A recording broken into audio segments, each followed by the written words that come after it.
Hi cuties, வாங்க இன்னைக்கு என்ன டாபிக் போலாம். Sorry for the delay. என்ன மன்னிச்சிடுங்க. Electrostatic force அப்படினா என்னன்னு பாத்தீங்கன்னா first lesson-யும் second lesson-யும் சேர்த்து CBSE வந்து ஒரு term யூஸ் பண்ணிருக்காங்க. அதான் electrostatic அப்படினு சொல்லுவாங்க. ஸ்டாட்டிக்னா ஒரு பொருள் இங்க வந்து அசையவே அசையாது. அதாவது எலக்ட்ரிக் சார்ஜ் பத்தி தான் இந்த லெசன்ல பார்க்க போறோம். ஏற்கனவே நிறைய உங்களுக்கு வீடியோஸ் போட்டிருக்கேன். ஆனா நான் வந்து புக் வைஸ் போடாம இம்பார்ட்டன்ட் டாபிக்ஸ் இம்பார்ட்டன்ட் திங்ஸ் மட்டும் அதில் எடுத்து போட்டிருந்தேன். ஆனா இப்போ நான் என்ன பண்றேன்னு பாத்தீங்கன்னா உங்களுக்கு டாபிக் வைஸ் ஒவ்வொன்றுமே நான் எடுக்க போறேன். ரொம்ப இம்பார்ட்டன்ட் டாபிக்ஸ் எல்லாமே நீங்க நல்லா கவனிச்சு பாருங்க. சரியா? ஃபர்ஸ்ட் எடுத்த உடனே நம்ம வந்து இதுல என்ன பத்தி பேசுறோம்னு பாத்தீங்கன்னா ஒரு எலக்ட்ரிக் சார்ஜ் இருக்கு. அந்த சார்ஜ் எப்படி இருக்கு? அந்த சார்ஜ் வந்து அமைதியா இருக்கு, எங்கேயுமே மூவ் ஆகல, சைலண்டா ஒரு இடத்துல உட்கார்ந்துருக்கு. இதுக்கு பேர் தான் ஸ்டாட்டிக். ஸ்டாட்டிக்னா என்ன அர்த்தம்? ஒரு பொருள் அசையவே இல்லைன்னா அதுக்கு பேர் ஸ்டாட்டிக். எலக்ட்ரோஸ்டாட்டிக்னா என்ன அர்த்தம்? எலக்ட்ரோஸ்டாட்டிக்னா பாத்தீங்கன்னா இது வந்து அந்த சார்ஜுக்கு மேல ஏற்படுற ஒரு ஃபோர்ஸ். சரிங்களா? அந்த சார்ஜுக்கு மேல ஏற்படுற ஒரு ஃபோர்ஸ், அதான் நம்ம வந்து எலக்ட்ரோ அப்படின்னு சொல்லுவோம். கரண்ட்னு கூட சொல்லிக்கலாம். அந்த சரிங்களா, அது கரண்ட் அப்படின்னு கூட சொல்லிக்கலாம். ஒரு இடத்துல இருந்து மூவ் ஆகாம அப்படியே இருக்கிறத எலக்ட்ரோஸ்டாட்டிக் அப்படின்னு சொல்லுவோம். சரி, இதுல என்ன பத்தி படிக்க போறோம்ன்றத ஒரு சின்ன கதை மூலமா நான் உங்களுக்கு சொல்லி தர போறேன். இங்க பாருங்கப்பா, 2 லெசன்ல என்ன படிக்கிறோம்னு பாத்தீங்கன்னா ஃபர்ஸ்ட் வந்து எலக்ட்ரிக் சார்ஜ், அது மேல ஏற்படுற எலக்ட்ரிக் ஃபீல்டு பத்தி படிப்போம். அந்த எலக்ட்ரிக் ஃபீல்டுனால என்னென்ன பாதிப்பு ஏற்பட்டுச்சு, அந்த எலக்ட்ரிக் ஃபீல்டு எப்படியெல்லாம் இருக்கு அப்படின்னு சொல்லி பார்ப்போம். சரியா? அதுக்கப்புறம் என்ன பார்ப்போம்னு பார்த்தீங்கன்னா 2வது லெசன்ல அந்த எலக்ட்ரிக் சார்ஜ் பக்கத்தில் இன்னொரு டெஸ்ட் சார்ஜ் வைப்பேன். அந்த டெஸ்ட் சார்ஜை வந்து அந்த எலக்ட்ரிக் ஃபீல்டுக்கு அகெயின்ஸ்டாக நான் மூவ் பண்ணுவேன். அப்படி மூவ் பண்ணும்போது ஒரு பொட்டன்ஷியல் எனர்ஜி உருவாகும். அதில் என்னென்ன இம்பேக்ட் இருக்கு அப்படின்றது வந்து நம்ம வந்து அடுத்த லெசன்ல பார்ப்போம். சரியா? இப்போ நம்ம என்ன பார்க்க போறோம்னு பார்த்தீங்கன்னா ஃப்ரிக்ஷனல் எலக்ட்ரிசிட்டினா என்ன அப்படின்னு சொல்லி பார்க்க போறோம். வாங்க பார்க்கலாம். ஃபர்ஸ்ட் என்ன பார்ப்போம்? ஃப்ரிக்ஷனல் எலக்ட்ரிசிட்டி பார்க்க போறோம். அதுக்கப்புறம் என்ன பார்ப்போம்? ப்ராப்பர்ட்டிஸ் ஆஃப் எலக்ட்ரிக் சார்ஜஸ் பார்க்க போறோம். ஃப்ரிக்ஷனல் எலக்ட்ரிசிட்டினா என்ன மேம், என் புக்கில் அது இல்லவே இல்லையே அப்படின்னு நீங்க சொல்றீங்கன்னா உங்க இதில் வந்து எலக்ட்ரிக் சார்ஜ்னு ஒரு டேர்ம் யூஸ் பண்ணிருப்பீங்க. அதான் ஃப்ரிக்ஷனல் எலக்ட்ரிசிட்டி அப்படின்னு சொல்லுவாங்க. ஃப்ரிக்ஷனல் எலக்ட்ரிசிட்டினா ஒன்றும் கிடையாது. ஃபர்ஸ்ட் லெசன்ல நீங்க பார்த்துருப்பீங்க, உங்களுக்கு இன்ட்ரோடக்ஷன் கொடுத்துருப்பாங்க. இன்ட்ரோடக்ஷனுக்கு அப்புறம் உங்களுக்கு என்ன கொடுத்துருப்பாங்கன்னு பார்த்தீங்கன்னா எலக்ட்ரிக் சார்ஜ்னு ஒரு டேர்ம் கொடுத்துருப்பாங்க. அதைத்தான் நம்ம வந்து ஃப்ரிக்ஷனல் எலக்ட்ரிசிட்டி அப்படின்னு சொல்லுவோம். அப்புறம் ப்ராப்பர்ட்டிஸ் ஆஃப் எலக்ட்ரிக் சார்ஜ், ஒரு எலக்ட்ரிக் சார்ஜ் என்னென்ன குணங்கள் வச்சிருக்கு அப்படின்றது 2வது டாபிக்ல பார்ப்போம். Coulomb's law one of the most important லாப்பா. இது வந்து ஒவ்வொரு தடவையும் உங்களுக்கு எக்ஸாம்ல வரும். அதே மாதிரி கூலம்ஸ் இன் வெக்டர் ஃபார்ம்ல கூலம்ஸ் எப்படி இருக்கு அப்படின்னு சொல்லி பார்க்க போறோம். அப்புறம் யூனிட்ஸ் ஆஃப் சார்ஜஸ் பார்க்க போறோம். அப்புறம் relative permittivity of dielectric constant பார்க்க போறோம். அப்புறம் கண்டினியூஸ் சார்ஜ் டிஸ்ட்ரிபியூஷன் பார்க்க போறோம். அப்புறம் linear charge density, surface charge density, அப்புறம் வால்யூம் சார்ஜ் டென்சிட்டி. நல்லா கவனிங்க. இந்த லெசன் வந்து இன்னைக்கு ஒரு டாபிக் முடிஞ்சிடும். 4 நாள்ல இந்த 2 லெசன் முடிஞ்சிடும். அதுக்கப்புறம் நம்ம கரண்ட் எலக்ட்ரிசிட்டி போயிடலாம். உங்களுக்கு நான் ரொம்ப சீக்கிரம் 4 லெசன்ஸ் முடிச்சிருவேன். ஏன்னா ஓரளவுக்கு நான் இதுல ப்ரிப்பேர்டா தான் இருக்கேன். வாங்க நம்ம லெசனுக்குள்ள போலாம். சரி, ஃப்ரிக்ஷனல் எலக்ட்ரிசிட்டினா என்ன மேம் அப்படின்னு சொல்லி பாக்குறவங்களுக்கு, அதாவது ஃப்ரிக்ஷனல் எலக்ட்ரிசிட்டி இஸ் எலக்ட்ரிசிட்டி. அது ஒரு electricity produced by rubbing two suitable bodies. அதாவது 2 பொருட்களை ஒண்ணுக்கொண்ணு தேய்க்கிறது மூலமா, சரிங்களா, ஒரு பொருள்ல இருந்து இன்னொரு பொருளுக்கு எலக்ட்ரான்ஸ் டிரான்ஸ்பர் ஆகுது. அங்கிருந்து இங்க தப்பி ஓடிடுது. அதை நம்ம என்ன சொல்லுவோம்னு பார்த்தீங்கன்னா ஃப்ரிக்ஷனல் எலக்ட்ரிசிட்டி அப்படிம்போம். ஒரு 2 பொருட்களை நம்ம தேய்க்கிறது மூலமா, ஒன்னா வச்சு ரப் பண்றது மூலமா எலக்ட்ரான்ஸ் என்ன பண்ணுது, ஒரு பொருள்ல இருந்து இன்னொரு பொருளுக்கு தப்பி போய் உட்காந்துக்கிறது. அதான் நம்ம ஃப்ரிக்ஷனல் எலக்ட்ரிசிட்டி அப்படின்னு சொல்லுவோம். ஓகேவா? எப்படின்னா ஒரு மாடியில இருந்து இன்னொரு மாடிக்கு தவற மாதிரி. ஓகே, எப்படி தவ முடியும்? ஒரு மாடி இன்னொரு மாடியும் பக்கத்துல இருந்தால் தான் ஈஸியாக தவ முடியும். கொஞ்சம் தூரமா இருந்தால் கஷ்டமா இருக்கும் இல்லையா? அப்போ 2 பில்டிங் ஒன்னா ஒட்டி இருக்கும் போது ஈஸியாக ஒரு மாடியிலேருந்து இன்னொரு மாடி தவிர முடியுமா? அதே மாதிரி தான் எலக்ட்ரான்ஸ் ஒரு 2 பொருட்களை நல்லா தேய்க்கும் போது அப்படி ஜம்ப் ஆயிடுது. இப்போ பார்த்தீங்கன்னா ஒரு கிளாஸ் இருக்கு. அந்த கிளாஸ்ல என்ன பண்றோம்னா ஒரு சில்க் கிளாத் போடுறோம். சில்க் கிளாத் போட்டு அதை ரப் பண்ணோன்னு என்ன ஆயிடுது, அது பாருங்க எலக்ட்ரான்ஸ் என்ன ஆயிடுச்சுன்னு பார்த்தீங்கன்னா கிளாஸ் ராட்ல இருந்து சில்க் ராடுக்கு தவிருச்சு. அப்போ சில்க் ராட் என்ன ஆயிடுச்சு, நெகட்டிவ் சார்ஜ்ல ஆயிடுச்சு. எப்போ எலக்ட்ரான்ஸ் நிறைய வருதோ அது நெகட்டிவ் சார்ஜ்னும், எப்போ எலக்ட்ரான்ஸ் குறையுதோ அதை பாசிட்டிவ் சார்ஜ்னு சொல்லுவோம். அப்போ கிளாஸ் ராட்ல இருந்து சில்க்குக்கு என்ன ஆயிடுச்சு, ஜம்ப் பண்ணி எலக்ட்ரான்ஸ் உட்காந்துக்கிருச்சு. பார்த்தீங்கன்னா இது வந்து பார்த்தீங்கன்னா அபோனைட்ல என்ன பண்ணுறோம்னு பார்த்தீங்கன்னா ஃபெலனல் வந்து தேய்க்கிறோம். ஓகே, தேய்ச்சாச்சு. தேய்ச்ச உடனே ஃபெலனல்ல இருக்கிற எலக்ட்ரான்ஸ் என்ன ஆகுது, எபோனைட்டுக்கு போகுது. எபோனைட் என்ன ஆயிடுது, எலக்ட்ரான் போய் அது சேர்த்துக்கிட்டதுனால எலக்ட்ரான்ஸோட நெகட்டிவ் சார்ஜ் ஆயிடுது. அதே மாதிரி ஃபெலனல் என்ன ஆயிடுதுன்னு பார்த்தீங்கன்னா பாசிட்டிவ் சார்ஜாக மாறிடுது. ஓகே, இதுதான் ஃப்ரிக்ஷனல் எலக்ட்ரிசிட்டி, ஒன்றுக்கு ஒன்று உரசுறது மூலமாக வர்ற எலக்ட்ரிசிட்டி. இதை வந்து நம்ம என்ன சொல்லுவோம்னு பார்த்தீங்கன்னா ஃப்ரிக்ஷனல் எலக்ட்ரிசிட்டி அப்படின்னு சொல்லுவோம். சரி, வாங்க அடுத்ததுக்கு போகலாம். Electron in a glass are loosely bonded in it than the electrons in silk. Silkல இருக்கிற எலக்ட்ரான்ஸை விட கிளாஸ்ல இருக்கிற எலக்ட்ரான்ஸ் லூஸா இருக்கு அப்படின்னு சொல்றாங்க. So when glass and silks are rubbed together, ரெண்டையும் ஒரே மாதிரி நம்ம உரசும் போது the comparatively loose bonded electrons, அதுல வந்து பாத்தீங்கன்னா நிறைய லூஸா பாண்ட் ஆயிருக்குல எலக்ட்ரான்ஸ், அது என்ன ஆகுது அப்படின்னு பாத்தீங்கன்னா கிளாஸ் ராட்ல இருந்து எதுக்கு போகுது அப்படின்னு பாத்தீங்கன்னா சில்க் டிரான்ஸ்ஃபர் ஆகுது. Okay, from glass get transferred to silk. glass rodல இருந்து சில்க்குக்கு ட்ரான்ஸ்ஃபர் ஆகுது அப்படின்னு சொல்றாங்க. Okay, same as a result glass become positive charge and silk become negatively charged. Okay, very good. அப்புறம் எலக்ட்ரான்ஸ் ஃபர்ல அது வந்து என்ன சொல்லுவாங்கன்னு பார்த்தீங்கன்னா இந்த ஃபெலனல்ன்றது வந்து ஒரு ஃபர்னா முடின்னு சொல்லுவாங்கல்ல, அனிமல்ஸோட முடி. சரிங்களா, அந்த முடியை வந்து என்ன பண்ணுறாங்கன்னா அந்த ஃபர்ருங்கும் போது அப்படியே சின்ன பீஸ் ஆஃப் கிளாத் மாதிரி இருக்கும் அந்த ஃபர்ரு. சரிங்களா, அது என்ன செய்கிறாங்கன்னு பார்த்தீங்கன்னா அதுவும் என்ன இருக்குன்னு பார்த்தீங்கன்னா அந்த ஃபர்ரில் வந்து பார்த்தீங்கன்னா எலக்ட்ரான்ஸ் எப்படி இருக்கும்னு பார்த்தீங்கன்னா லூஸாக பாண்ட் ஆகிருக்கும். சரிங்களா, அதே எபோனைட்டில் நீங்கள் தேய்க்கும் போது என்ன ஆகிடும்னு பார்த்தீங்கன்னா ஃபர்ரில் இருக்கிற எலக்ட்ரான்ஸ் என்ன ஆகும்னு பார்த்தீங்கன்னா எபோனைட்டுக்கு போயிடும். எப்போ எபோனைட்டை உள்ளே வாங்குறோமோ அதை நம்ம என்னன்னு சொல்லுவோம்னு பார்த்தீங்கன்னா நெகட்டிவ்லி சார்ஜ்டு அப்படின்னு சொல்லுவோம். ஓகேவா, அப்போ என்ன ஆகுதுன்னு பார்த்தீங்கன்னா so when ebonite and fur are rubbed together, ரெண்டுமே என்ன பண்ணுறோம் ஒன்றா உரசுறோம். அப்போ என்ன ஆகும், the comparatively loosely bound electrons from fur get transferred to ebonite. அப்ப என்ன ஆகும்னு பாத்தீங்கன்னா எலக்ட்ரான்ஸ் வந்து என்ன ஆகும் ஃபர்ல இருந்து நம்மளுக்கு எபோனைட்டுக்கு டிரான்ஸ்ஃபர் ஆகுது. ஓகே, சூப்பர்ல. அப்ப இதுதான் நம்ம என்னன்னு சொல்லுவோம் பாத்தீங்கன்னா ஃப்ரிக்ஷனல் எலக்ட்ரிசிட்டி அப்படிமா. as a result ebonite become negatively charged and fur become positively charged. இப்போ என்ன ஆயிடுச்சுன்னு பார்த்தீங்கன்னா எபோனைட் வந்து நெகட்டிவ்லி சார்ஜ் ஆயிடுச்சு, ஃபர் வந்து பாசிட்டிவ்லி சார்ஜ் ஆயிடுச்சு. இதுல இருந்து நம்மளுக்கு என்ன தெரியுது, ஃப்ரிக்ஷனல் எலக்ட்ரிசிட்டி என்னது, ரெண்டு பொருட்களை ஒன்னோட ஒன்று உரசும் போது அந்த இடத்துல என்ன உருவாகுது, எலக்ட்ரான்ஸ் வந்து ஒரு பாடியில இருந்து இன்னொரு பாடிக்கு தாவுது. ஒரு பாடி வந்து எலக்ட்ரான்ஸ் வந்து லூஸா பாண்டா இருக்கு, ஒரு பாடி வந்து நல்லா இருக்கு. அப்போ அந்த பாடி லூஸா பாண்டா இருக்கிற அந்த எலக்ட்ரான்ஸ்ல இருந்து இன்னொரு பாடிக்கு ஜம்ப் பண்ணுது. ஜம்ப் பண்ற அந்த ஒரு நிகழ்வை நம்ம என்னன்னு சொல்லுவோம்னு பார்த்தீங்கன்னா ஃப்ரிக்ஷனல் எலக்ட்ரிசிட்டின்னு சொல்லுவோம். சூப்பர்ல. வாங்க நெக்ஸ்ட்டுக்கு போகலாம். It is very important to note that electrification of the body, ஒரு பாடியோட எலக்ட்ரிஃபிகேஷனை வந்து நம்ம கண்டிப்பாக நோட் பண்ணணும். எலக்ட்ரிஃபிகேஷன்னா என்ன அப்படின்னு சொல்லி பார்த்தீங்கன்னா ஒரு பாடி பாசிட்டிவா இல்லை நெகட்டிவா அப்படின்னு நம்ம சொல்கிறோம் இல்லையா, அதை தான் எலக்ட்ரிஃபிகேஷன் அப்படின்னு சொல்லுவாங்க. Whether body are positive or negative. Okay, is due to the transfer of electrons from one body to another. அதாவது ஒரு பாடியிலேருந்து இன்னொரு பாடிக்கு எலக்ட்ரான்ஸ் டிரான்ஸ்ஃபர் ஆகுது பார்த்தீங்களா. அப்போ ஏற்படுற அந்த எலக்ட்ரான் வந்து ஒரு இடத்துல வந்து என்ன ஆகிடும், குறைஞ்சிரும், ஒரு இடத்துல வந்து அதிகமாகிடும். அப்போ அதை தான் நம்ம வந்து எலக்ட்ரிஃபிகேஷன் சொல்லுவோம். அது என்ன சொல்லுவோம், எலக்ட்ரிஃபிகேஷன். அதை நீங்கள் வந்து இன்டிமேட் பண்ணுறது ரொம்ப ரொம்ப இம்பார்ட்டண்ட். அது பாசிட்டிவா அது நெகட்டிவான்னு சொல்லணும். இப்போ நம்ம இதில் சொன்னோமா இல்லையா, இதில் என்ன சொன்னோம், இதில் வந்து கிளாஸ் ராடு வந்து என்ன ஆயிடுச்சு, பாசிட்டிவ் ஆகிடுச்சு. சில்க் வந்து என்ன ஆயிடுச்சு, நெகட்டிவ் ஆகிடுச்சு.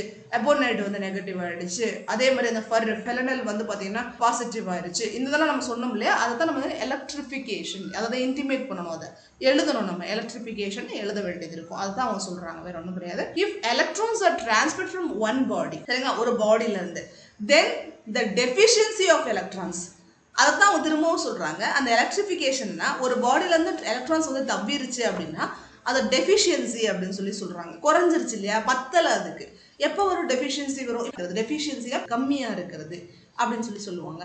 அப்போ எலக்ட்ரான்ஸோட டெஃபிஷியன்சி இருக்குது, எனக்கு எலக்ட்ரான்ஸ் வந்து கம்மியாக இருக்குது அந்த இடத்துல அப்படின்னா அதை பாசிட்டிவ்னும், அதே மாதிரி எலக்ட்ரான்ஸ் வந்து ஜாஸ்தியாக இருக்குது அப்படின்னா அதை நெகட்டிவ்னு நம்ம சொல்லுவோம். ஓகேப்பா, இதுவரையும் உங்களுக்கு புரிஞ்சிருக்கும், நான் என்னென்ன சொல்லி வர்றேன் அப்படின்னு சொல்லி புரிஞ்சிருக்கும். ஓகே, நம்ம அடுத்து என்னன்னு பார்க்கலாம். ஃபர்ஸ்ட் கொஸ்டின் என்சிஆர்டி சொல்யூஷனில் ஃபர்ஸ்ட் கொஸ்டினில் வருது. இது என்ன சொல்கிறாங்கன்னு பார்த்தீங்கன்னா, if two bodies from the following list, கீழே ஒரு லிஸ்ட்டு கொடுத்துருக்காங்க, சரிங்களா, அது ரெண்டையும் ரப் பண்ணுறோம். எந்த பொருள்களை ரப் பண்ணா எது வந்து பாசிட்டிவ்லி சார்ஜா இருக்கும் இல்லை எது வந்து நெகட்டிவ்லி சார்ஜா இருக்கும் நம்ம தான் சொல்லணும். ஓகே, நம்ம எப்படி சொல்றதுன்னு பார்க்கலாம். நான் பார்த்தீங்கன்னா காலம் 1 காலம் 2 போட்டாச்சு.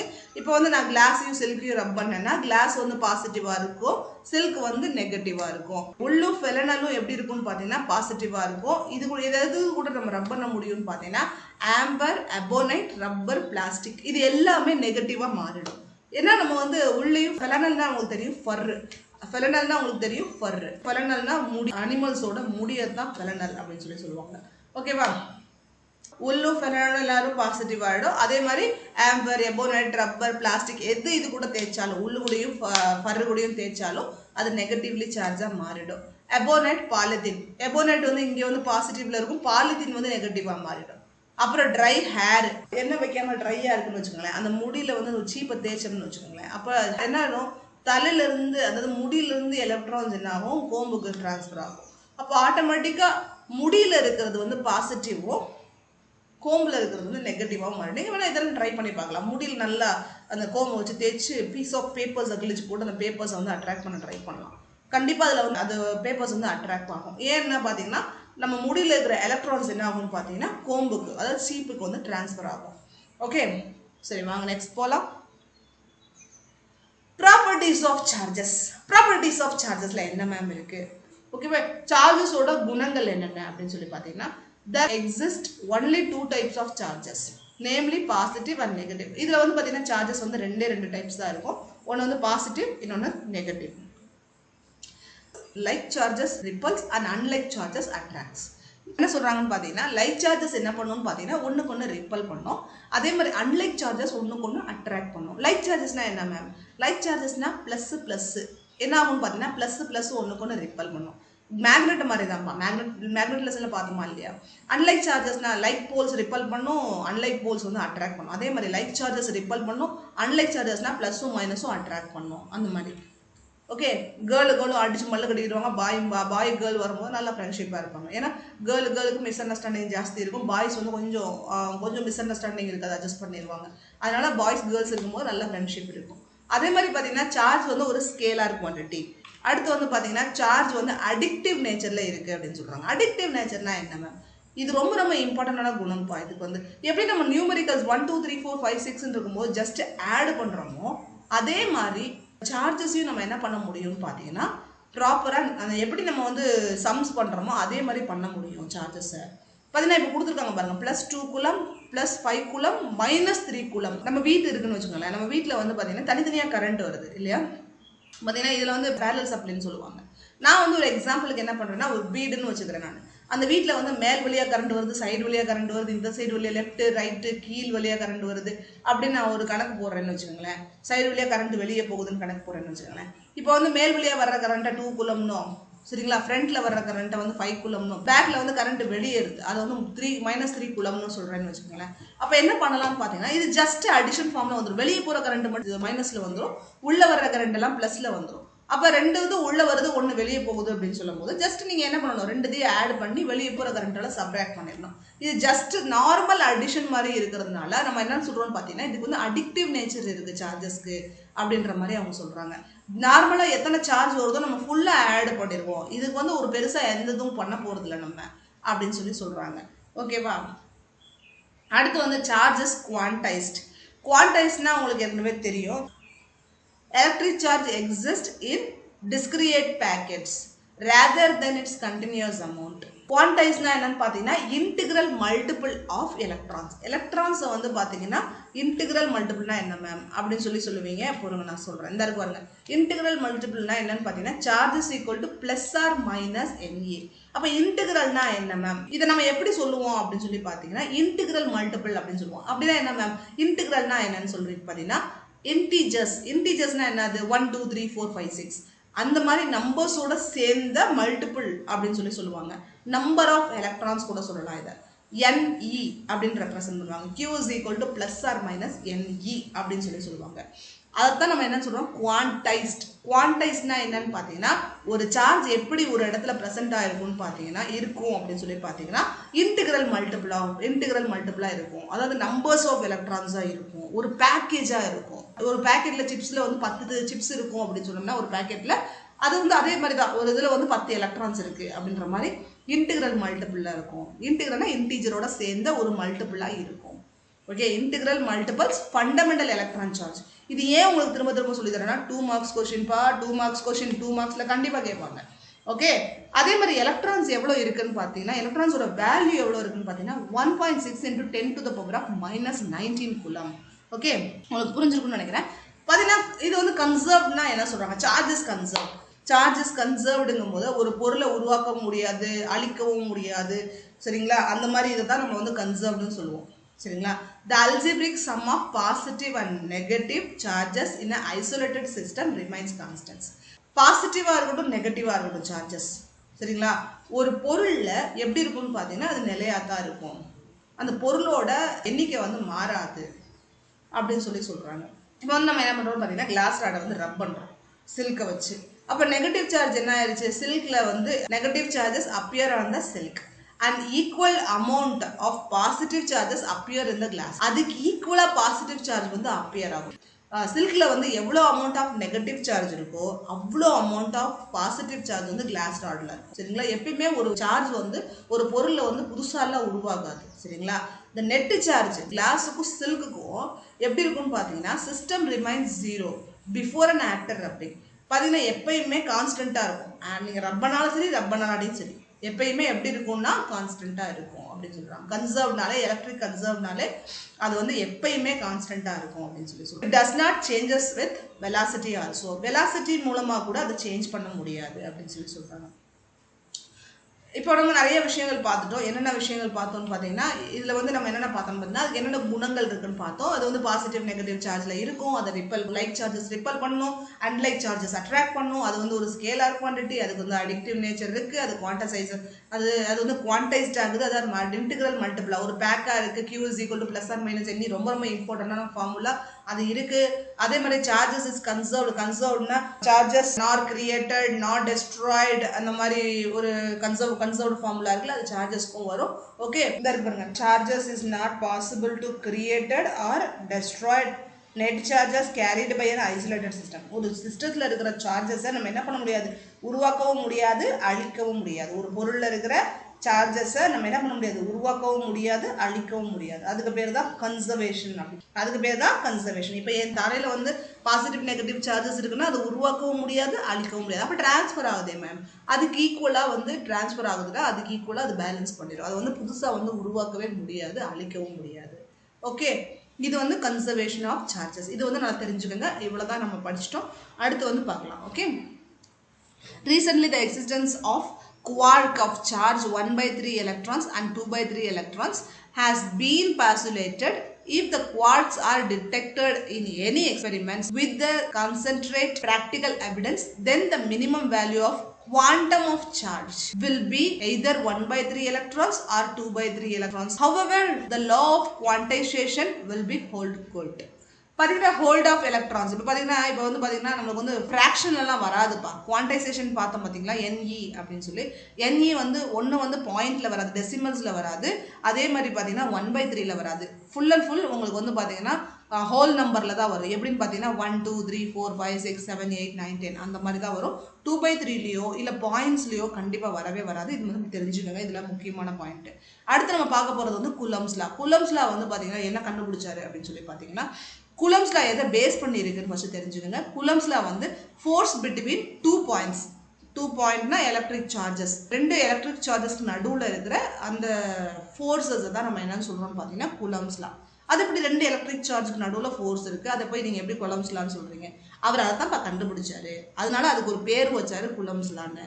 சரியா, ரெண்டு சார்ஜ் இருக்குது, அதுக்கு இடையில இருக்கிற ஃபோர்ஸ் எப்படின்னா அட்ராக்ஷனாக இருக்கலாம் ரிப்பல்ஷனாக இருக்கலாம். அந்த ஃபோர்ஸ் தான் அவர் என்ன சொல்கிறான்னு பார்த்தீங்கன்னா குலம்ஸ்லா அப்படின்னு சொல்லி பண்ணுறாரு. சரிங்களா, அதை வந்து நம்ம எலக்ட்ரோஸ்டாட்டிக் ஃபோர்ஸ்னு சொல்லுவோம்.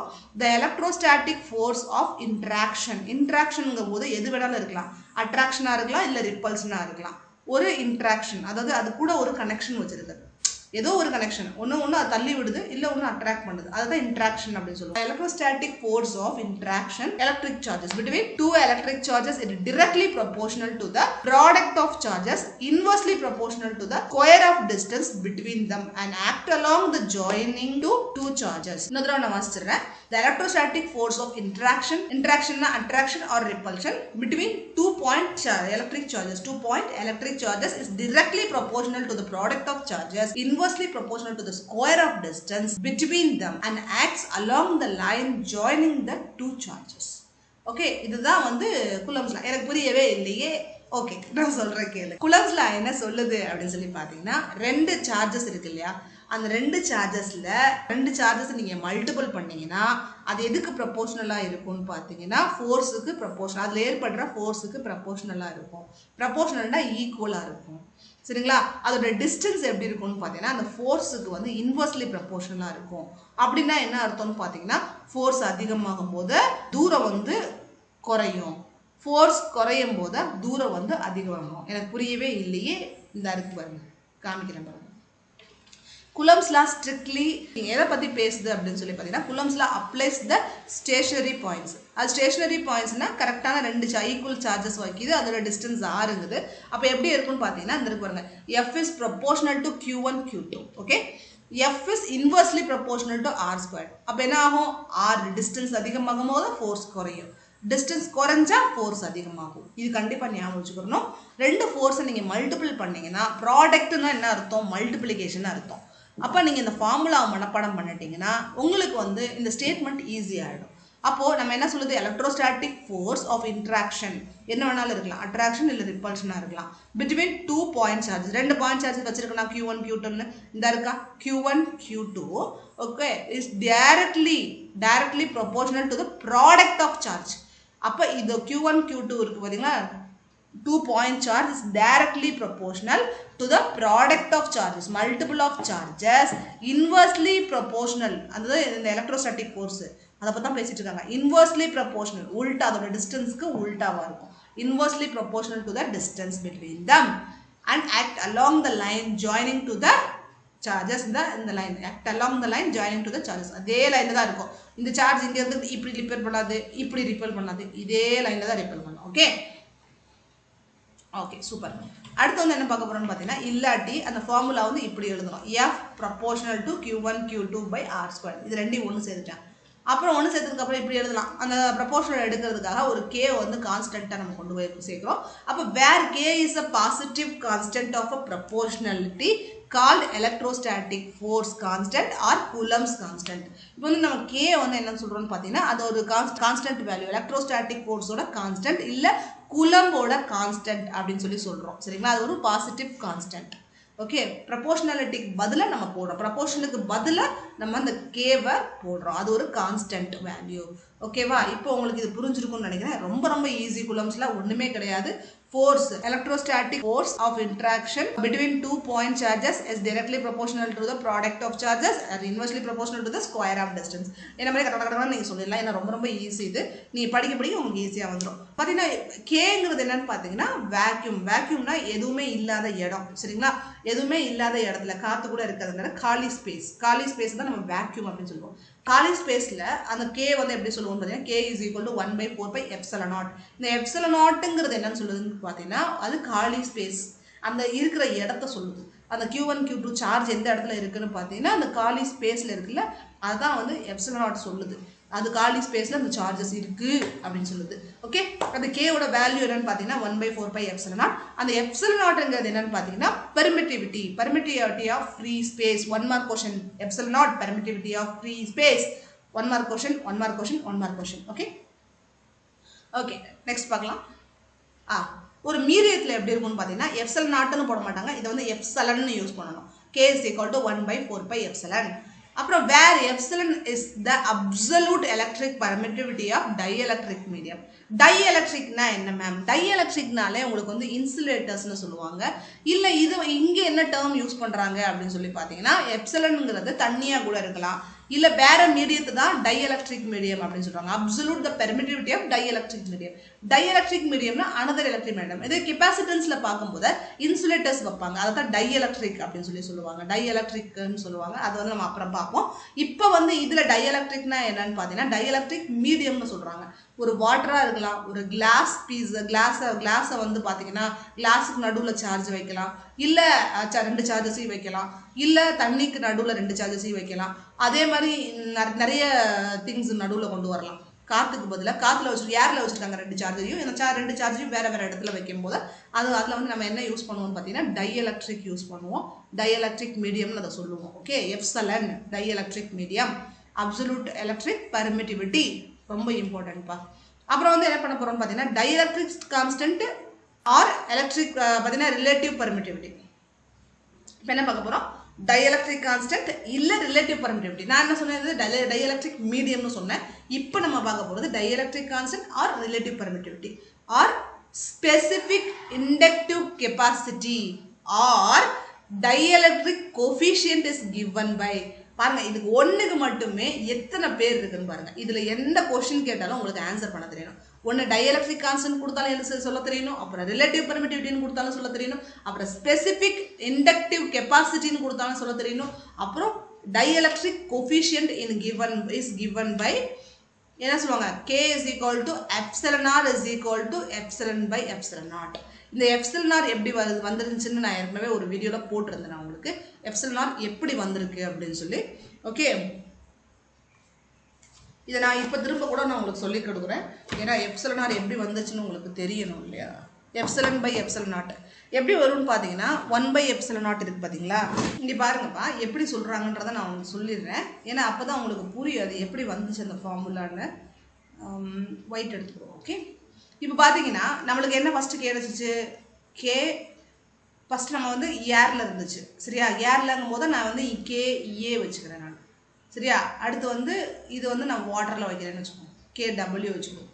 அப்போ 1 by 4 pi epsilon naught by 1 by 4 pi epsilon இல்லையா. அப்போ என்ன பண்ணுறேன், இதை நான் கிராஸ் பண்ணிட்டு இதுவும் பாருங்கள், இதில் எத்தனை இருக்கணும், 1 2 3 டிவிஷன் சிம்பிள் இருக்குது, இப்படி இருக்கக்கூடாது இல்லையா. அதனால் நம்ம என்ன பண்ணுறோம்னு பார்த்தீங்கன்னா இந்த தலைகீழாக மாற்றுறோம். அப்போ 1 by 4 pi epsilon naught into 4 pi இல்லையா epsilon by 1. இப்போ என்ன ஆகிடும்னு பார்த்தீங்கன்னா இந்த 4 pi இந்த 4 pi கேன்சல் ஆகிடும். நம்மளுக்கு என்ன வரும், epsilon by epsilon naught. இது நம்ம என்னன்னு சொல்லுவோம்னு பார்த்தீங்கன்னா epsilon rன்னு சொல்லுவோம். K தான் நம்ம கண்டுபிடிச்சிருக்கோம். K இது என்னது, K is equal to epsilon r. ரொம்ப ரொம்ப இம்பார்ட்டன்ட் டேர்ம்ப்பா. இது நீங்கள் ஞாபகம் வச்சுக்க வேண்டிய ஒரு முக்கியமான ஒரு விஷயம். ஏன்னா டைஎலக்ட்ரிக் கான்ஸ்டன்ட் உங்களுக்கு கண்டிப்பாக கேட்பாங்க, பார்த்தீங்கன்னா 1 மார்க்கில் வரும்.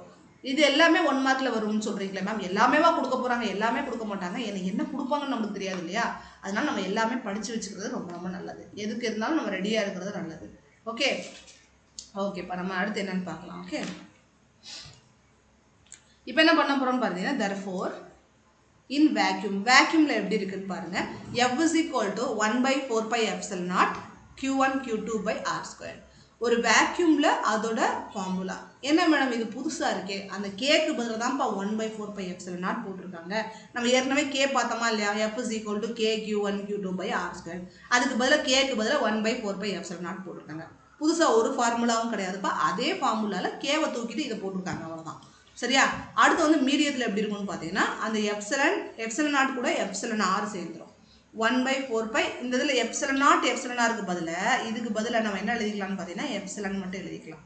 இந்த epsilonக்கு பதில் தான் ஏன் இந்த இது பார்த்தீங்கன்னா epsilon is equal to இது ரெண்டு இந்த பக்கம் போயிடும். அப்போ ஆட்டோமேட்டிக்காக என்ன ஆகிடும், epsilon is equal to என்ன வரும், epsilon r epsilon naught வந்துடும். அதை தான் எழுதி வச்சுருக்காங்க, வேறு ஒன்றும் கிடையாது சரிங்களா. அந்த epsilon நாட்டுக்கு பதிலாக அவங்க குழப்பி வச்சுருக்காங்க, வேறு ஒன்றும் இல்லை. அப்போ எப்சிலன் மட்டும் எழுதுனா போதுமா மேம், கண்டிப்பாக எப்சிலன் மட்டும் எழுதினாலே போதும். நீங்கள் இதே ஃபார்முலா நீங்கள் எப்படி எழுதலாம் பாருங்கள், இதே ஃபார்முலா எப்படி எழுதலாம், F is equal to 1 by 4 pi epsilon Q1 Q2 by R squared. இதுவும் கரெக்டு, இப்படி எழுதிக்கலாம். ஓகே, அடுத்து வந்து எப்சிலன் நாட்டோட வேல்யூ கொடுத்துருக்காங்க, ரொம்ப ரொம்ப ரொம்ப ரொம்ப இம்பார்ட்டண்ட். அது 8.8542 into 10 to the power of minus 2 coulomb square Newton per meter. சரிங்களா, ரெண்டுமே கீழே இருக்குது, Newton per meter, sorry per Newton meter, coulomb per Newton meter. Okay, அடுத்து வந்து 1 by 4 pi epsilon naught. இது என்னது மேடம், K ஓட வேல்யூ கொடுத்துருக்காங்க. இது வந்து K ஓட வேல்யூ, இங்கே K எழுதிக்கிறோம். k is equal to okay k is equal to எவ்வளவு 8.9875 அப்ப நான் இதை எப்படி மேம் ஞாபகம் வச்சுக்கிறது அப்படின்னு பார்த்தீங்கன்னா 8.85 ஞாபகம் வச்சுக்கலாம் இதில் வந்து 8.9 ஞாபகம் வச்சுக்கலாம் ஓகே 8.9 இந்த மாதிரி ஞாபகம் வச்சுக்கலாம் into 10 to the power of 9 newton metre per coulomb ஏன் மேம் பர் குலம் ஸ்கொயர்னு நீங்கள் சொல்கிறீங்க இந்த இடத்துல ஏன் பர்ன்னு சொல்கிறோம்னு பார்த்தீங்கன்னா இது கீழே இருக்குன்னு அர்த்தம் கீழே இருந்தாலும் என்ன அர்த்தம்னு பார்த்தீங்கன்னா மைனஸ் வராது கீழே மைனஸ் மேலே கொடுத்துருக்காங்கன்னா என்ன அர்த்தம் அது ரெண்டும் கீழே இருக்குன்னு அர்த்தம் மைனஸ் இங்கே பாருங்கள் இங்கே -2 கொடுத்துருக்காங்க பாருங்கள் நல்லா கவனிங்க இங்கே -2 கொடுத்துருக்காங்க இங்கே -1 -2 கொடுத்துருக்காங்க அப்போ எப்படி இருக்குன்னு அர்த்தம்னு பார்த்தீங்கன்னா c² நியூட்டன் மீட்டர் ஸ்கொயர்னு இருக்குன்னு அர்த்தம் இதில் எப்படி இருக்குது Newton metre squared by c² இப்படி இருக்குன்னு அர்த்தம் இந்த கீழே இருக்கிறது மேலே போகும்போது தான் மைனஸ் கொடுத்துருக்காங்க உங்களுக்கு ஓகேவா அடுத்து என்னது அவ்வளோதான் ஒன் செக் இதெல்லாம் பாருங்கள் எப்சிலன் நாட்டை வந்து நம்ம எப்படி சொல்லலாம்னு பாருங்கள் இல்லை நீங்கள் 1/எப்சிலன் நாட்டை நான் சொன்னேன் பார்த்தீங்களா இதில் 8.9 சொல்லலாம் அப்படின்னு சொன்னேன் பார்த்தீங்களா இதில் இன்னொரு மெத்தட்லேயும் சொல்லலாம்னு சொல்லியிருக்காங்க 9 into 10 to the power of ஏன்னா இதில் ஏன் 9ன்னா இங்கே 10 இருக்கு இங்கே பாருங்கள் நல்லா கவனிங்க இங்கே ஏன் 9 கொடுத்துருக்காங்க அப்படின்னு சொல்லி பார்த்தீங்கன்னா இங்கே 9 இருக்கா அப்போ ஆட்டோமேட்டிக்காக இங்கே என்ன ஆகிடும் ஒரு வேல்யூ ஜாஸ்தி ஆகிடும் ஏன்னா 5க்கு மேலே ஆகும்போது ரவுண்ட் ஆஃப் பண்ணுவோம் ரவுண்ட் ஆஃப் பண்ணோம்னா என்ன ஆகிடும்னு பார்த்தீங்கன்னா 9 into 10 to the power of 9 newton metre squared அந்த மாதிரி வந்துடும் 9 நியூட்டன் மீட்டர் பர் ஸ்கொயர்னு வந்துடும் ஓகேவா 1/4πε0 is equal to 9 into 10 to the power of ரெண்டு வேல்யூவில் இது ஞாபகம் வச்சுக்கோங்க இதுதான் ரொம்ப ரொம்ப ஈஸியாக இருக்கும் உங்களுக்கு இம்பார்ட்டன்ட்டும் கூட ஓகே இது ஞாபகம் வச்சுக்கோங்க இதை நீங்கள் யூஸ் பண்ணலாம் ஓகே சரி வாங்க நெக்ஸ்ட் பார்க்கலாம் நெக்ஸ்ட் வந்து குலம்ஸோட வெக்டர் ஃபார்ம் குலம்ஸோட வெக்டர் ஃபார்ம்னா என்ன மேம் அப்படின்னு சொல்லி பார்த்தீங்கன்னா ரெண்டு சார்ஜ் இருக்குது ரெண்டுமே ப்ளஸ் சார்ஜ் q1 q2 வந்து எப்படி இருக்கும்னு பார்த்தீங்கன்னா கிரேட்டர் தென் 0வாக இருக்கும் அதே மாதிரி எஃப்க்கு இதுக்கும் டிஸ்டன்ஸ் பார்த்தீங்கன்னா 6 டிஸ்டன்ஸில் இருக்குது ஓகே இது வந்து பார்த்தீங்கன்னா 6 கேப் 1 2ன்னு கொடுத்துருக்காங்க இதை நம்ம வந்து எப்படி பார்க்கலாம் அப்படின்னு பார்த்தீங்கன்னா f12 இல்லாட்டி f21 அப்படின்னு சொல்லி பார்க்கலாம் ஓகே இதை வந்து நான் உங்களுக்கு இன்னொரு ஃபார்மில் நான் சொல்லி கொடுக்குறேன் இதில் வந்து பார்த்தீங்கன்னா q1 q2 is greater than 0 minus ரெண்டுமே மைனஸில் இருக்குது இப்போ வந்து பார்த்தீங்கன்னா இது ரெண்டுமே ரிப்பல்ஷன் ஃபோர்ஸ் இது ரெண்டுமே அட்ராக்ஷன் ஃபோர்ஸ் இல்லையா வேக்யூமில் எவ்வளோ இருக்குது அப்படின்னு சொல்லி கொடுக்குறாங்க R21 R12 அப்படின்னா என்ன மேம் ஃபோர்ஸ் வந்து பார்த்தீங்கன்னா இப்போ வந்து ஃபஸ்ட்டு இதில் பார்த்தீங்கன்னா ஃபோர்ஸ் எவ்வளோ இருக்குது R12 இதில் ஃபோர்ஸ் எவ்வளோ இருக்குது R21 இது தனித்தனியாக இதில் இருக்கிற இதில் ஏற்படுற ஃபோர்ஸு அதுக்கப்புறம் இதில் ஏற்படுற ஃபோர்ஸு எப்படி இதனால இதில் ஏற்படுற ஃபோர்ஸு அதுக்கப்புறம் இதனால இதில் ஏற்படுற ஃபோர்ஸ் ரெண்டையுமே தனித்தனியாக எழுதிக்கிறோம் ஓகே பார்த்தீங்கன்னா இப்போ 1 2ங்கிறது என்னது 1 2 வந்து இந்த சார்ஜ்னால ஏற்படுற ஃபோர்ஸு அப்போ ஆட்டோமேட்டிக்காக நம்மளுக்கு என்ன வருது 1/4πε0 1/4πε0 q1 q2/r². Okay q1 q2/r². இதில் பாருங்கள் 1f2ங்கிறது என்னது 1/4πε0 q1 q2/r². அதே ஃபார்முலா தான் ஒரு பிரச்சனையும் இல்லை எந்த ஒரு மாற்றமும் கிடையாது ஆனால் இதில் ஆரோட வேல்யூ மட்டும் மாறி இருக்கு ஓகே வேறு எதுவுமே மாறலை சரி இது எப்படி மேம் எழுதுறது அப்படின்னு சொல்லி பார்த்தீங்கன்னா பாருங்கள் ப்ளஸ் ஆர் மைனஸ் இருக்கும்போது இது வந்து ஒரு டைப்போலாக மாறிடும் எப்பவுமே ஒரு ரெண்டு வேல்யூ ப்ளஸ் ப்ளஸ்ஸாக இருக்கும்போது சார்ஜோட வேல்யூ அதிகமாக இருக்கும் எப்போ வந்து ப்ளஸ் மைனஸ் இருக்கும்போது அந்த சார்ஜஸோட வேல்யூ என்ன ஆகிடும் கம்மியாகிடும் ஃபஸ்ட்டு வந்து எப்போ ரெண்டுமே ப்ளஸ்ஸாக இருக்குது இல்லை ரெண்டுமே மைனஸாக இருக்குன்னா சார்ஜோட வேல்யூ அதிகமாகிடும் அப்போ ப்ளஸ் மைனஸ் வரும்போது சார்ஜோட வேல்யூ குறைஞ்சிரும் அப்போ அதில் வெக்டர் ஃபார்ம் எப்படி எழுதுவோம் அப்படின்னு சொல்லி பார்த்தீங்கன்னா இந்த மாதிரி எழுதுவோம் சரியா ரெண்டுமே தனித்தனியாக கொடுத்துருக்காங்க ஓகே இப்போ என்ன சொல்ல வர்றாங்கன்னு பார்த்தீங்கன்னா இந்த எல்லா கேசஸ்லையும் ஃபோர்ஸ் வந்து ஒன்றுக்கு ஒன்று எப்படி இருக்கும்னு பார்த்தீங்கன்னா நியூட்டன்ஸ் லாவை ஃபாலோ பண்ணணும் நியூட்டன்ஸோட தேர்ட் லாவை ஃபாலோ பண்ணணும் this force is equally and opposite direction அப்படின்னு சொல்லுவோம்ல equal and opposite to another force one force is equal and opposite to another force அந்த மாதிரி சரிங்களா அப்போ ஃபஸ்ட்டு ஃபோர்ஸ் வந்து இன்னொரு ஃபோர்ஸுக்கு ஈக்குவலாகவும் இருக்குது ஆனால் ஆப்போசிட்டாக இருக்குது அப்படின்னு சொல்கிறாங்க சரியா ஃபஸ்ட்டு இதில் என்ன பார்த்தோம் அதில் வந்து கேப் பண்ணி பார்த்தோம் இந்த கேப்பை உடைக்கிறதுக்கு நான் உங்களுக்கு சொல்லி கொடுத்துருந்தேன் உங்களுக்கு ஞாபகம் இருக்கான்னு தெரியல இந்த கேப்பை வந்து எப்படி உடைக்கலாம்னு சொல்லி கொடுத்துருந்தேன் இது வந்து பார்த்தீங்கன்னா நம்மளோட முன்னாடி இருக்கிற வீடியோஸில் நீங்கள் பார்த்தீங்கன்னா இன்னும் நல்லா டீட்டெயிலாக இருக்கும் ஓகே நான் இதில் வந்து ஜஸ்ட் உங்களுக்கு வந்து கோத்ரோ பண்ணிகிட்ருக்கேன் நான் ஓகே ஓகே பாருங்கள் இப்போ உங்களுக்கு ஒரு குழப்பம் வந்துடும் என்ன மேடம் அதில் வந்து வெக்டர் ஃபார்ம் வேறு மாதிரி கொடுத்துருந்தீங்க இதில் வந்து வேறு மாதிரி கொடுத்துருக்கீங்க இதில் வந்து பார்த்தீங்கன்னா இந்த ஆர் கேப்பை உடைக்கிறதுக்கு நான் உங்களுக்கு ஒன்று சொல்லி கொடுத்துருந்தேன் ஆர் கேப்பை உடைக்கணும்னா எப்படின்னு பார்த்தீங்கன்னா R vector by mod of ஆர்ன்னு சொல்லியிருந்தேன் நான் மோட் ஆஃப் ஆர்னா மேக்னிடியூட் ஆஃப் ஆர் ஏற்கனவே இந்த ஆர் வெக்டரை உடைக்கிறதுக்கு ஏற்கனவே அங்கே இருக்கிற ஆர் கேப்பை உடைக்கிறதுக்கு நம்ம இது பண்ணியிருப்போம் அப்போ இது இந்த ஆர் வெக்டர் எப்படி வந்துச்சுன்னு பார்த்தீங்கன்னா நம்மளுக்கு எப்படி இருந்துச்சு ஃபார்முலா இப்போ வந்து பார்த்தீங்கன்னா F12ல வந்து ஃபார்முலா எப்படி இருந்துச்சு 1/4πε0 Q1 Q2 by R squared R capனு இருந்துச்சு இல்லையா இதை நம்ம உடைக்க போகிறோம் எப்படி உடைப்போம் பார்த்தீங்கன்னா F12 சரிங்களா is equal to 1/4πε0 into Q1 Q2 by R squared into இந்த இதை நாங்கள் தூக்கி போட போகிறேன் எப்படி இருக்குன்னு பார்த்தீங்கன்னா R vector by R R mode of R நம்ம சும்மா சாதாரண Rன்னு பண்ணிக்கலாம் அப்போ இது என்ன ஆகிடும் இது வந்து மல்டிபிள் ஆகிடும் அப்போ என்ன ஃபார்முலா எனக்கு கிடைக்கும் 1/4πε0 into Q1 Q2 by R cube ஏன்னா இந்த R மல்டிபிள் ஆகும்போது R cube ஆகிடும் அப்போ R வெக்டர் வந்துருச்சா இவ்வளோதான் ரொம்ப ஈஸி நான் இதை ஏற்கனவே நான் உங்களுக்கு சொல்லி கொடுத்துட்டேன் இருந்தாலும் உங்களுக்கு தெரியாது இந்த வீடியோ மட்டுமே பார்க்குறவங்க நிறைய பேர் இருப்பீங்க இல்லையா இதுக்கு முன்னாடி இருக்கிற வீடியோஸ் யாரும் பார்த்துருக்க மாட்டீங்க அப்படி பார்க்குறவங்களுக்கு இது யூஸ்ஃபுல்லாக இருக்கட்டும் ஓகே ஓகேப்பா அடுத்து நம்ம நெக்ஸ்ட் வீடியோ போகலாம் நெக்ஸ்ட் வீடியோவில் என்னென்னு பார்த்தீங்கன்னா the cube term of the distance cube termனா அந்த கீழே cube கொடுத்துருக்காங்க இல்லையா அந்த cube ஓகே சாரி நான் பென் எடுத்துக்கிறேன் cube term of the distance பார்த்தீங்கன்னா இது வந்து cube இந்த cube term of the distance is simply because of vector form அந்த vector form நம்ம யூஸ் பண்ணனால இப்படி ஆயிருச்சு otherwise inverse square law only அப்படின்னு சொல்றாங்க இது நான் உங்களுக்கு ஏற்கனவே சொல்லி கொடுத்துட்டேன் எப்படி அந்த cube term வந்துச்சுன்றதை நான் உங்களுக்கு சொல்லி கொடுத்துட்டேன்ப்பா அந்த வெக்டரை வந்து உடைக்கிறது மூலமா அந்த cube term வரும் ஓகே அப்புறம் யூனிட் சார்ஜஸ் பற்றி பார்ப்போம் யூனிட் சார்ஜோட யூனிட் ஆஃப் சார்ஜஸ் பார்ப்போம் இப்போ வந்து நம்ம என்ன பார்க்க போகிறோம்னு பார்த்தீங்கன்னா ஓகே யூனிட் ஆஃப் சார்ஜஸ் பற்றி பார்க்கலாம் யூனிட் ஆஃப் சார்ஜஸ் பார்த்தீங்கன்னா அதோட எஸ்ஐ யூனிட் என்ன அப்படின்னு சொல்லி பார்க்க போகிறோம் அது வந்து சார்ஜஸோடது வந்து குலம்பா குலம் உங்கள்கிட்ட கேட்குறாங்கன்னா அது எப்படி நீங்கள் சொல்லுவீங்க அப்படின்னு பார்த்தீங்கன்னா 1 coulomb of charge is that charge which when placed at a rest in vacuum at a distance of 1 meter, a distance of 1 meter from an equal and similar stationary charge repels it and repelled by it. என்ன சொல்றாங்க ஒண்ணுக்கு ஒண்ணு ripple பண்ணும் அது மட்டும் இல்லாம ரிப்பல்லும் பண்ணப்படும் அப்படின்ற மாதிரி by it with the force என்ன ஃபோர்ஸ் இதுல ஆக்ட் ஆகும் பாத்தீங்கன்னா 9 × 10⁻⁹ நியூட்டன்ஸ் ஏன்னா அதுல ரெண்டு சார்ஜ் இருக்கு ரெண்டு சார்ஜ்னா இது அதை ரிப்பல் பண்ணும் அது இதை ரிப்பல் பண்ணும் ஒண்ணுக்கு ஒண்ணு மாத்தி நீங்க சண்டை போடுறீங்கன்னா அவரும் உங்களை அடிப்பாரு நீங்களும் அவங்களை அடிப்பீங்க அப்ப ரெண்டு பேரும் ஒரே ஈக்குவலான ஃபோர்ஸை கொடுப்பீங்க இல்லையா ரெண்டு பேரும் சண்டை போடுவீங்க ஃபோர்ஸை சண்டை போடுவீங்க இல்லையா அதே மாதிரி தான் அந்த சார்ஜஸும் ஒன்று கூட ரிப்பல் பண்ணுறதுன்னா இது அதை ரிப்பல் பண்ணணும் அது ரிப்பல் பண்ணணும் இது ரிப்பல் பண்ணால் ரிப்பல் பண்ணணும் அந்த மாதிரி ரெண்டும் மாற்றி ரிப்பல் பண்ணணும் ஓகே அதோட ஃபோர்ஸ் என்ன கிடைக்கும்னு பார்த்தீங்கன்னா 9 × 10⁻⁹ நியூட்டன் கிடைக்கும் ஓகே ஓகேப்பா இது வந்து சிஜிஎஸ்ல நம்ம சொல்கிறோம் அப்படின்னு பார்த்தீங்கன்னா எலக்ட்ரோஸ்டாட்டிக்ஸ் ஃபோர்ஸை இது வந்து ஸ்டாட் குலம் அப்படின்னு போவோம் இல்லாட்டி ஏசு ஆஃப் சார்ஜ் அப்படின்னு சொல்லுவோம் ரொம்ப இம்பார்ட்டன்ட்பா அப்புறம் சிஜிஎஸ்ல வந்து பார்த்தீங்கன்னா இது வந்து எதில் கேட்பாங்கன்னு பார்த்தீங்கன்னா உங்களுக்கு வந்து நீட்டு ஜேஇயில் கேட்பாங்கப்பா இதில் கேட்குறாங்களோ இல்லையோ தெரியாது ஆனால் நீட்டு ஜேஇயில் இந்த மாதிரி கொஸ்டின்ஸ் வரும்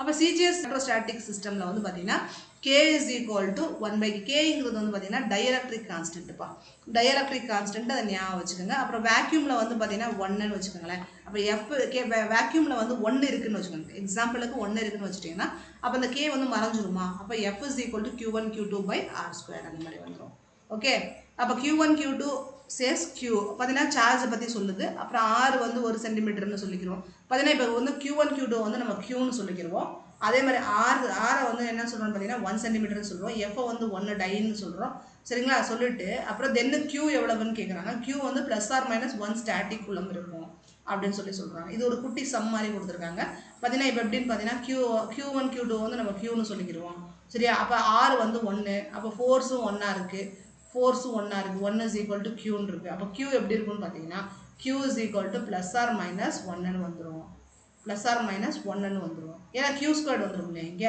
Q squared வந்தால் என்ன ஆகிடுன்னு பார்த்தீங்கன்னா Q squared is equal to 1 அப்போ Q is equal to +or-√1ன்னு வரும் அப்போ அது ரூட்டை விட்டு வெளியே எடுத்தோம்னா Q is equal to +or-1 ஆகிடும் அவ்வளோதான் முடிஞ்சிருச்சு ரொம்ப ஈஸி ஓகே அப்போ சிஜிஎஸ் சிஸ்டம் வந்து என்னென்னு பார்த்தோம் நம்ம சிஜிஎஸ்ல வந்து எலக்ட்ரோமேக்னெட்டிக் சிஸ்டம் இது வந்து எலக்ட்ரோஸ்டாட்டிக் சிஸ்டம் பார்த்தோம் இப்போ எலக்ட்ரோமேக்னெட்டிக் சிஸ்டம் என்னன்னு சொல்லுவாங்கன்னு பார்த்தீங்கன்னா அபு குலம் இல்லாட்டி ஏமோ ஆஃப் சார்ஜ்னு சொல்லுவாங்க அபு குலம் இல்லாட்டி ஏமோ ஆஃப் சார்ஜ்னு சொல்லுவாங்க இது வந்து பார்த்தீங்கன்னா உங்களுக்கு டீட்டெயிலாக நம்ம சொல்லி கொடுத்துட்ருக்கோம் எங்கேயுமே வந்து ஒரு சின்ன பிசுறு கூட வந்துடக்கூடாது பிள்ளைகளுக்கு ஏன்னா எல்லாமே வந்து பார்த்தீங்கன்னா காம்படிட்டிவ் எக்ஸாமுக்கு ப்ரிப்பேர் பண்ணிட்டு இருப்பீங்க அதில் வந்து ஒரு சின்ன விஷயம் கூட மிஸ் ஆகிடக்கூடாதுன்றதுல ரொம்ப கான்ஷியஸாக இருக்கிறோம் நாங்கள் ஓகே உங்களுக்கு இம்பார்ட்டன்ட் திங்ஸ் எல்லாம் வந்து சேர்ந்துருக்கோம் ஓகே ஒரு ஈமோ ஆஃப் சார்ஜஸ் வந்து என்ன சொல்கிறாங்க is equal to C is of charge அப்படின்னு சொல்கிறாங்க.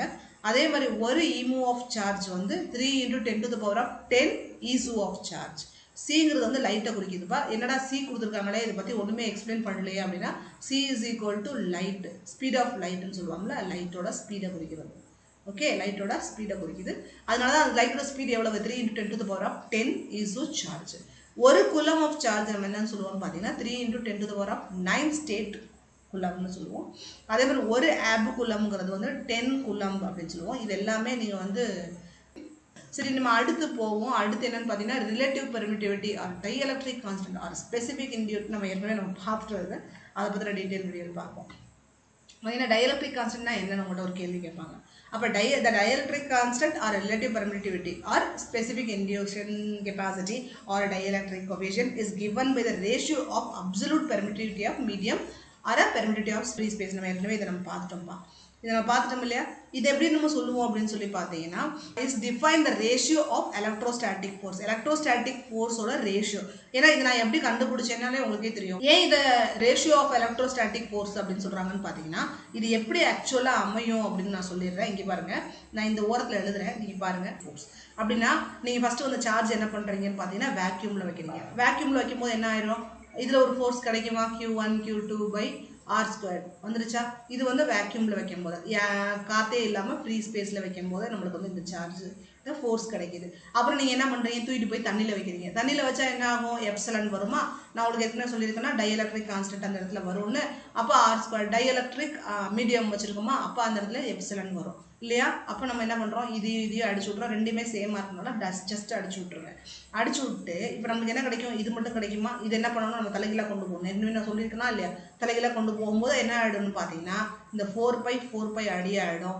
ε/ε0 நம்மளுக்கு கிடைக்கும். இது ஏற்கனவே கொஞ்சம் ரீவைண்ட் பண்ணி முன்னாடி பார்த்தீங்கன்னா இது எப்படி அடியாகும், எப்படி நம்மளுக்கு 1 ε/ε0 கிடைக்கும்ன்றதை நான் வந்து ஷார்ட்டாக சொல்லி கொடுத்துருப்பேன். இப்போ கொஞ்சம் டீட்டெயிலாக சொல்லி கொடுக்குறேன், ஏன்னா உங்களுக்கு தெரியணுன்றதுக்காண்டி. அப்போ நம்மளுக்கு என்ன கிடச்சிருக்கு, ஃபோர்ஸ் வந்து எங்கே கிடச்சிருக்கு, வேக்யூம்லேயும் அதே மாதிரி ஃபோர்ஸ் வந்து மீடியத்துலேயும் கிடைக்கும். εrங்கிறது என்னது, force in vacuum by force in medium. இப்படி கூட எழுதிக்கலாம், force in medium by force in vacuum. இப்படி தான் எழுதணும். ஏன்னா நம்மளுக்கு தெரிய வேண்டியது என்னன்னு பார்த்தீங்கன்னா அந்த ரெண்டு ஃபோர்ஸோட ரேஷியோ தான் நம்மளுக்கு என்னது, நம்மளுக்கு வந்து டைஎலக்ட்ரிக் கான்ஸ்டன்ட் அப்படின்றது நம்மளுக்கு தெரியணும். ஓகே, அப்போ என்ன சொல்லியிருக்காங்க, அதில் டெஃபினிஷன் ரொம்ப ரொம்ப இம்பார்ட்டன்ட். நான் இதுலேருந்து நான் வாசிக்கிறேன் பாருங்கள். டைஎலக்ட்ரிக் கான்ஸ்டன்ட் இதனால் இதெல்லாம் வேணாம். Dielectric constant defined as the ratio of electrostatic force two charges separated by a certain distance. ஒரு ரெண்டு சார்ஜஸ் ஒரு certain distanceல செப்பரேட் பண்ணி வச்சிருக்கோம் in vacuumல to the electrostatic force between the same two charges separated by the same distance at a medium. ஒரே சார்ஜஸை நம்ம என்ன பண்ணுறோம், மீடியத்துலேயும் வைக்கிறோம், அதே சார்ஜஸை ஒரு வேக்யூம்லேயும் வைக்கிறோம். அப்போ ரெண்டு சார்ஜஸ்லேயும் ஏற்படுற அந்த ஃபோர்ஸோட ரேஷியோவை தான் நம்ம என்னன்னு சொல்கிறோம்னு பார்த்தீங்கன்னா டைஎலக்ட்ரிக் கான்ஸ்டன்ட்னு சொல்கிறோம். ரொம்ப ஈஸி, பயப்படாதீங்க. என்ன திரும்பவும் நான் சொல்கிறேன், ரெண்டு சார்ஜ் இருக்குது, ஃபஸ்ட்டு வேக்யூமில் வைக்கிறீங்க, அதுக்கப்புறம் அதே சார்ஜஸை எடுத்துகிட்டு போய் நீங்கள் என்ன பண்ணுறீங்க, மீடியத்தில் வைக்கிறீங்க. அந்த ரெண்டு சார்ஜஸ்க்கு அந்த ஃபஸ்ட்டு நம்ம வேக்யூமில் வச்சோம்னா அதில் ஏற்படுற ஃபோர்ஸு, அடுத்து மீடியமில் வச்சோம்னா அதில் ஏற்படுற ஃபோர்ஸு, ரெண்டு ஃபோர்ஸோட ரேஷியோவை நம்ம என்னன்னு சொல்கிறோம்னு பார்த்தீங்கன்னா டைஎலக்ட்ரிக் கான்ஸ்டன்ட்னு சொல்கிறோம். அவ்வளோதான், புரிஞ்சிருச்சா? ஓகே, அதுக்கு வந்து யூனிட் கிடையாது. இப்போ டைஎலக்ட்ரிக் கான்ஸ்டன்ட்டுக்கு வந்து யூனிட் கிடையாது. ரொம்ப ரொம்ப இம்பார்ட்டன்ட் என்னன்னு பார்த்தீங்கன்னா continuous charge distribution. Continuous charge distribution என்னன்னு பார்த்தீங்கன்னா any charge which covers a space with dimension much less than its distance away from the observation point can be considered as a point charge. அதாவது என்ன சொல்கிறாங்கன்னு பார்த்தீங்கன்னா எப்போ வந்து ஒரு இதை வந்து பாயிண்ட் சார்ஜ் நம்ம சொல்கிறோம் அப்படின்னு சொல்கிறாங்க. என்ன சொல்கிறாங்கன்னு பார்த்தீங்கன்னா ஒரு charge which covers a space with dimension, ஒரு குறிப்பிட்ட ஸ்பேஸை வந்து அது கவர் பண்ணுது அப்படின்னு சொல்லி வச்சுக்கோங்க. அப்போ நம்மளுக்கு என்ன ஆகும்னு பார்த்தீங்கன்னா அதோட குறிப்பிட்ட டிஸ்டன்ஸ், அதாவது டிஸ்டன்ஸ் வந்து நிறையா இருக்காது, ஒரு குறிப்பிட்ட டிஸ்டன்ஸ் தான் அதனால் கவர் பண்ண முடியும். நம்ம ஏற்கனவே சொல்லியிருக்கோம் பாயிண்ட் சார்ஜ்னா என்ன இருக்கும், இந்த சார்ஜ் இருக்குது, இந்த சார்ஜை சுற்றி என்ன இருக்கும், எலக்ட்ரிக் ஃபீல்டு, ஒரு குறிப்பிட்ட தூரத்தை தான் அந்த எலக்ட்ரிக் ஃபீல்டு இருக்கும் அப்படின்னு சொல்லியிருக்கோம் நம்ம. சரியா, அதை தான் நம்ம என்னன்னு சொல்கிறோம்னு பார்த்தீங்கன்னா பாயிண்ட் சார்ஜ் அப்படின்னு சொல்லி கன்சிடர் பண்ணுறோம். Okay, a system of closely spaced charges is said to form a continuous charge distribution. நம்ம என்ன சொல்கிறோம்னு பார்த்தீங்கன்னா ஒரு சிஸ்டத்தில் ஒரு சார்ஜஸ் என்ன பண்ணியிருக்கோம்னு பார்த்தீங்கன்னா க்ளோஸ்டாக பேக் பண்ணப்பட்டிருக்கும். அதான் நம்ம என்னன்னு சொல்லுவோம்னு பார்த்தீங்கன்னா சார்ஜ் டிஸ்ட்ரிபியூஷன். என்ன மாதிரி அது இருக்குது, எப்படி அது அமைஞ்சிருக்குன்னு சொல்லி பார்க்க போகிறோம். அது இன்னும் இன்ட்ரெஸ்டிங்காக இருக்கும். It is useful to consider the density of the charge. சார்ஜோட டென்சிட்டியை வந்து கண்டுபிடிக்கிறது. இப்போ வந்து ஒரு தலையில் வந்து எவ்வளோ முடி இருக்குன்னு கண்டுபிடிக்கிறதுக்கு நம்ம வந்து எப்படி பண்ணுவோம், ஒன்று ஒன்றா உட்காந்து எண்ணிட்டு இருக்கோமா? இல்லை. அந்த மாதிரி டென்சிட்டி எவ்வளோ கண்டுபிடிக்கிறதுக்கு தண்ணியில் எப்படி இருக்குது, லிக்யூடில் எப்படி இருக்குது, கேஸில் சார்ஜஸ் எப்படி இருக்குது, இதெல்லாம் கண்டுபிடிக்கிறதுக்கு எது யூஸ் ஆகுதுன்னு பார்த்தீங்கன்னா சார்ஜ் டிஸ்ட்ரிபியூஷன்ஸ் வந்து ரொம்ப யூஸ்ஃபுல்லாக இருக்குது. சரியா? சரி, ஃபர்ஸ்ட் நம்ம என்ன பார்க்க போறோம்னு பார்த்தீங்கன்னா line or linear charge density. Linear charge density என்ன யூஸ் பண்ணுவோம்னு பார்த்தீங்கன்னா லாம்டா அப்படின்னு சொல்லுவோம். சரிங்களா? இதுக்கு பேர் என்னது? லாம்டா அப்படின்னு சொல்லுவோம். லாம்டா. ஓகே. இப்போ charge is distribute over a straight line. ஒரு கோட்டில் சார்ஜை வந்து டிஸ்ட்ரிபியூட் பண்ணி வச்சிருந்தாங்கன்னா, சரிங்களா, ஒரு கோட்டில் அந்த சார்ஜ் வந்து டிஸ்ட்ரிபியூஷன் பண்ணி வச்சிருந்தாங்கன்னா straight line or over the circumference of the circle or over the edge of the cuboid etc. then distribution is called linear charge distribution அப்படின்னு சொல்றாங்க. இதுல நீங்க ஸ்டார்ட்டா நீங்க தெரிஞ்சுக்க வேண்டியது என்னன்னா linear charge distributionனா straight lineல ஏற்படுற distribution மட்டும் நீங்க தெரிஞ்சுக்கங்க. அப்போ linear charge density is a charge per unit length. ஒரு யூனிட் லென்த்ல ஏற்படுற சார்ஜ் டென்சிட்டியை நம்ம linear charge density அப்படின்னு சொல்லுவோம். இட்ஸ் SI யூனிட் வந்து கூலம் பர் மீட்டர். இந்த இருக்கு பார்த்தீங்களா, இந்த இருக்கு பாருங்க. இதுதான் நம்ம என்ன சொல்லுவோம்னு பார்த்தீங்கன்னா பாருங்க, எல்லுங்கிறது வந்து பார்த்தீங்கன்னா லென்த்தை குறிக்கிறது, டிக்யூங்க வந்து சார்ஜை குறிக்கிறது. அப்போ q by l or lambda dq by l. டிக்யூனா என்ன அர்த்தம்னு பார்த்தீங்கன்னா ஒரு குட்டி ஸ்பேஸை எடுத்து பெரிய ஸ்பேஸை கனெக்ட் பண்ணுவோம். அப்போ இங்கே என்ன யூஸ் பண்ணுவோம், பாம்பு யூஸ் பண்ணுவோம், இன்டிகிரேஷன் யூஸ் பண்ணணும். இதை கண்டுபிடிக்கணும்னா இதை வச்சு நான் இதை கண்டுபிடிக்கிறேன் அப்படின்னா இதை வச்சு நீங்கள் எப்படி கண்டுபிடிப்பீங்க, இந்த சார்ஜ் எனக்கு தெரிஞ்சிச்சுன்னா இதை இன்டிகிரேஷன் பண்ணி நம்ம இந்த பெரிய வேல்யூ கண்டுபிடிப்போம். இது உங்களுக்கு கண்டிப்பாக தெரிஞ்சிருக்கணும். ஓகே, இன்டிகிரேஷன் தெரியல அப்படின்னா ரொம்ப கஷ்டம்ப்பா. இன்டிகிரேஷன் தெரிஞ்சிருக்கணும். நம்ம இன்டிகிரேஷனுக்கு ஒரு வீடியோ போடுவோம். பசங்களுக்கு தெரியுதான்னு எனக்கு தெரியல. உங்களுக்கு வேணும்னா கீழே நீங்கள் மெசேஜ் பண்ணால் தான் நான் என் வீடியோ போடுவேன். ஏன்னா மேக்ஸிமம் நீங்கள் பார்க்குற குழந்தைங்க ரொம்ப கம்மி. ஏன்னா உங்களுக்கு என்ன வேணும் என்ன வேணான்றது நீங்கள் சொன்னால் தான் எனக்கு தெரியும். ஓகே, டோட்டல் சார்ஜ் வந்து பார்த்தீங்கன்னா ஒரு லைனில் வந்து அதோட எல்லுன்னு வச்சுக்குவோம். ஒரு லைனில் வந்து எல்.